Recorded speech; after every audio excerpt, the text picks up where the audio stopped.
Probinsyano. Pare, boy. Hi, Kuya Will. Nagtutukong. Hello, kamusta? Hello pala sa mga taga Bicol. Nyao na kung nyo sa Wawawi. Lalo na dyan sa Barangay May, sa Taririk. O di ako. Hello. Ilang taon ka na, Moy? 21 po. Okay. Kailan ka napunta na Maynila? Nung last June lang po, para mag-aral po dito. First time mo ba nung nagpunta ka rito? Bale po, hindi po. Pangalawa na kasi dati nagtrabaho na po ako sa Maynila bilang security guard. Ano, security guard ka? Opo. Yung payat mong yan. Okay lang po, matangkad naman. Okay. Okay. Bakit ka sumali dito sa Wawawin? Para po makatulong po sa pag-aaral ko, may pambayad na po ako sa school, sa second sem sa sunod po. Para di na Magkano bayad mo sa isang sem? 16K po, one sem. Buti may pera ka. Saan galing ang pera mo? Pinag-aaral po ako dito ng tita ko. Asan ang nanay mo? Bali po, nasa probinsya po sila. Tatay? Hiwalay na po sila eh. So, saan ka nakatira? Nagdo-dorm po ako ngayon sa Pasay.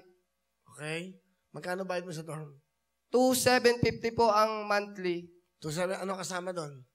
Kasama na po yung tubig, ilaw, tsaka kuryente po. Sa isang buwan. Tubig ilaw pa rin. Tubig ilaw. Kuryente. Tama naman eh. Tama naman eh. Tama na. Tubig, ilaw, kuryente.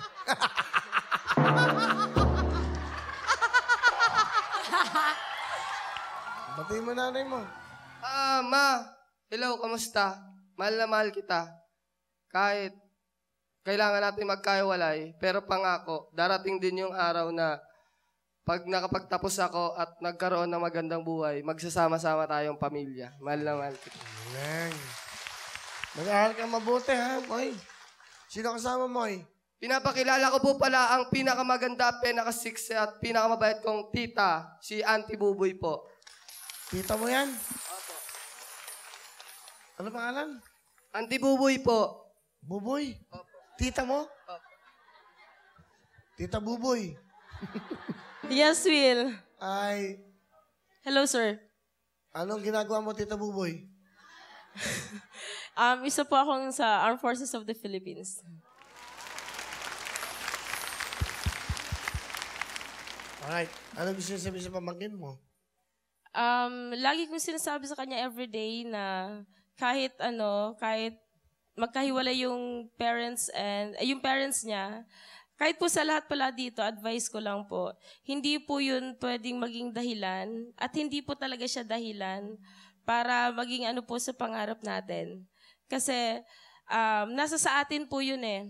Saka po, para po pala sa may mga magulang pa dyan, may ama't nanay, sana po habang buhay pa sila, pahalagahan nyo na po yung give time. Magawa kayo ng effort para sa kanila. Kasi po, sa work ko, hindi ko po nagawa sa kanila yun kasi maaga po akong pumasok eh.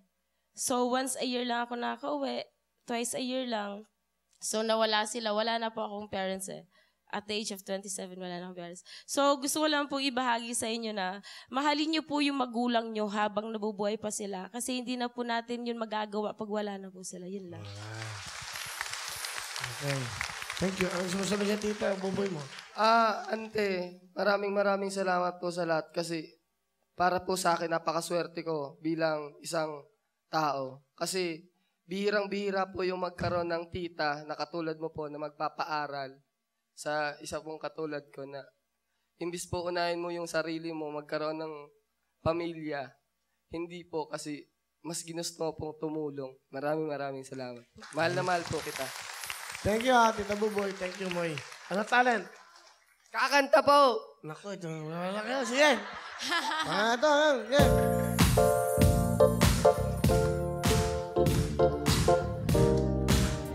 Ako'y liligaya